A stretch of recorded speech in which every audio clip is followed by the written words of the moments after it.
कि सरकार या फिर एनजीओज किस तरह के कार्य कर रही हैं पक्षियों के संरक्षण के लिए? देखिए, प्रवासी अप्रवासी पक्षियों के लिए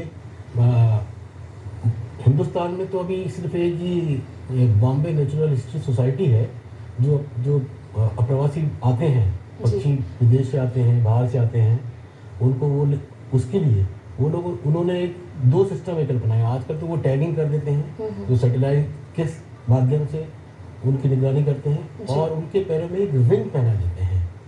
उस रिंग पे जानकारी रहती है कि ये पक्षी कहाँ से कहाँ था, कहाँ इसका नेटिव प्लेस था, कहाँ से ये चला और फिर वो जहाँ रिसीव हुआ तो वो उसको वहाँ पे रिसीव करते हैं, उससे पढ़ के पता करते हैं और फिर एक दूसरा रिंग डालते हैं कि जैसे अपन फर्ज करें कि वो साइबेरिया से आया, बॉम्बे पहुँचा तो बॉम्बे नेचुरल हिस्ट्री सोसाइटी वाले उसको करेक्ट करते हैं, फिर एक और रिंग उसमें दूसरी डाल देते हैं अपनी निकाल के और बताते हैं कि हमने आज को रिसीव किया था, ये हमें यहाँ पे मिला।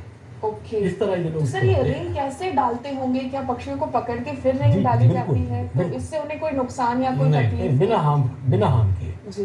वैसे अभी भारत सरकार ने भी एक प्रोग्राम बनाया है रिसेंटली जो 2020-19 में इसको बनाया गया था और 20 से लागू किया है, लेकिन अभी उसका कोई फ्लोर पे दिखाई नहीं दे रहा है। तो 2020-2030 के रूप में एक प्रोग्राम बनाया है जिसमें कि माइग्रेटरी बर्ड्स, हैबिटेट्स और बायोडाइवर्सिटी को संरक्षण के लिए प्रोग्राम बनाया गया है और उसके लिए कोई डिपार्टमेंट बनाने का भी चल रहा है और कुछ एक फंड्स भी उन्होंने डिसाइड किए हैं कि इतना फंड्स हम उस पर एक्सपेंड करेंगे, पर ये अभी ऐसा कुछ फ्लोर पे नजर नहीं आता है। साथ में कोई भी लोकल बॉडी ऐसी नहीं है आज जो बर्ड्स के संरक्षण के लिए काम कर रही हो जो ऑफिशियली हो। अगर आज आप चाहें कि हम किसी बर्ड्स के लिए या किसी चीज़ के लिए हम कहीं कोई शिकायत या सुझाव दें तो शायद आपको गूगल करने पे भी कोई जगह नहीं मिलेगी कि हम कहाँ इसके बारे में बताएं। बिल्कुल। तो ये है।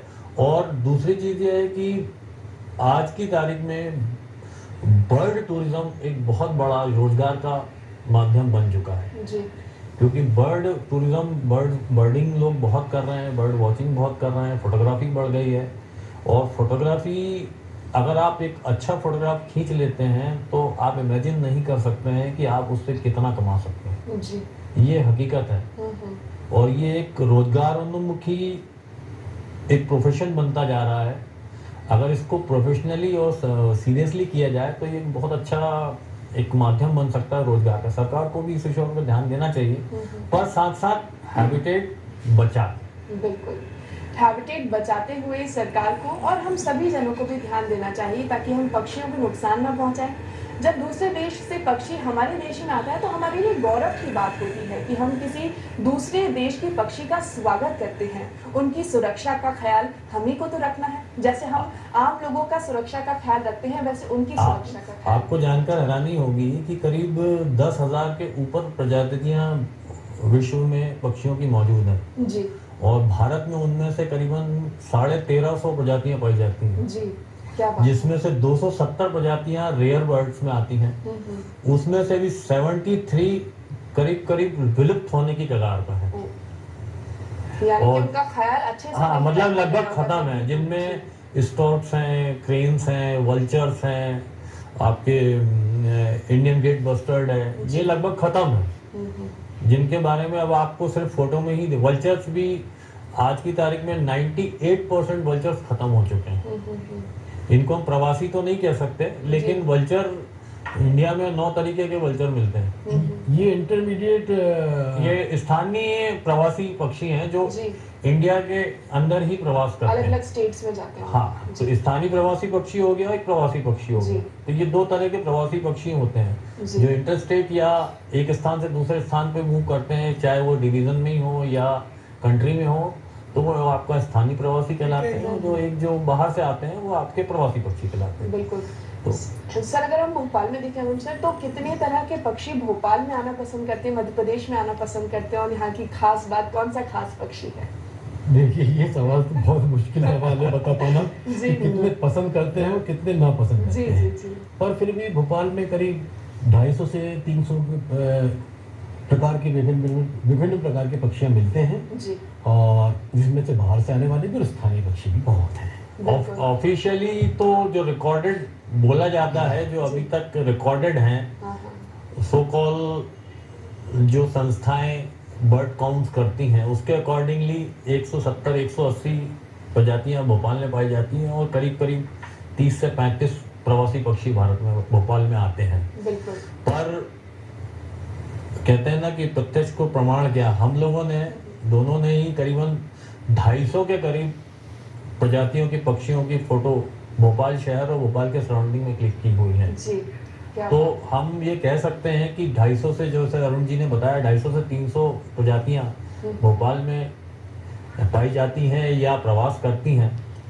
और साथ में भोपाल को अगर भविष्य में, मेरा मानना तो ये है, हमारा मानना है कि एक बर्ड सेंचुरी ही डिक्लेयर कर देना चाहिए, क्या बात है। क्योंकि भोपाल में इतनी इतनी अपार संभावना है जिसको कि अभी तक एक्सप्लोर नहीं किया गया है।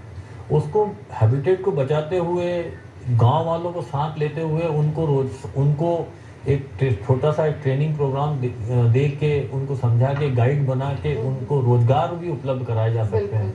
पर इस विषय में अभी तक सरकार और टूरिज्म विभाग ने कभी सोचा नहीं है। एक बार मेरी इस विषय में टूरिज्म के एक बंदे से बात भी हुई थी, पर उनने कोई इंटरेस्ट लिया नहीं। पर ये अपार संभावना वाला क्षेत्र है पर्यटन के हिसाब से। जी बिल्कुल। ये भी हम जानते ही हैं कि जब पक्षी एक जगह से दूसरी जगह आते होंगे तो उन्हें भी डर लगता होगा कि कहीं हम भटक ना जाए हमारे साथी से।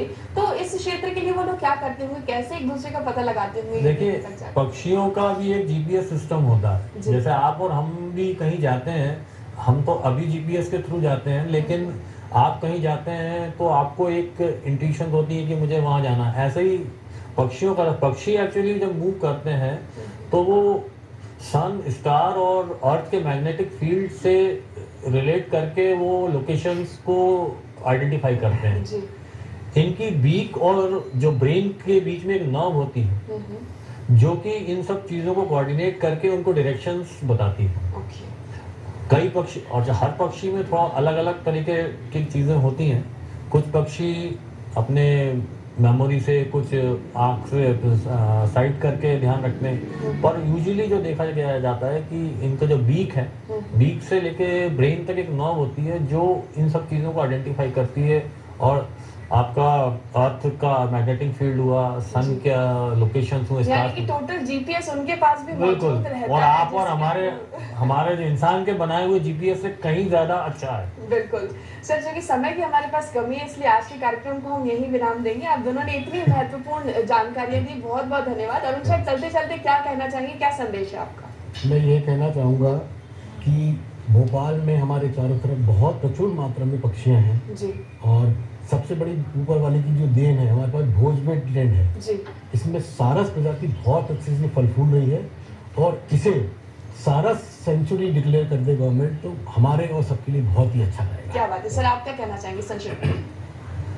जैसे अरुण जी ने बताया कि भोपाल बर्ड सेंचुरी के रूप में डेवलप होना चाहिए और पक्षियों के लिए अपार संभावनाएं हैं भोपाल में, क्योंकि भोपाल में इतनी वाटर बॉडीज हैं जी कि किसी एक शहर में इतनी वाटर बॉडीज और इतनी अधिक मात्रा में भोजन उपलब्ध होना लगभग मुश्किल ही असंभव है, बिल्कुल है ना। तो उस हिसाब से देखा जाए तो भोपाल को, जैसे अरुण जी ने कहा कि सारस सेंचुरी तो ठीक है, मेरा तो एक कहना है कि एक बर्ड सेंचुरी डिक्लेयर करना चाहिए। बिल्कुल। क्या बात है, यानी कि बहुत अच्छे अच्छे सजेशंस मिल रहे हैं। हमें पूरी उम्मीद है कि हम लोग ऐसे ही सुझावों को एक्सेप्ट करके आगे बढ़ेंगे और पक्षियों का संरक्षण अवश्य करेंगे। आप लोग स्टूडियो में आए, आपका बहुत बहुत धन्यवाद। नमस्कार। हमें उम्मीद है कि कार्यक्रम आपको अवश्य पसंद आया होगा। फिर होगी आपसे मुलाकात, तब तक के लिए हमें अनुमति दीजिए। नमस्कार।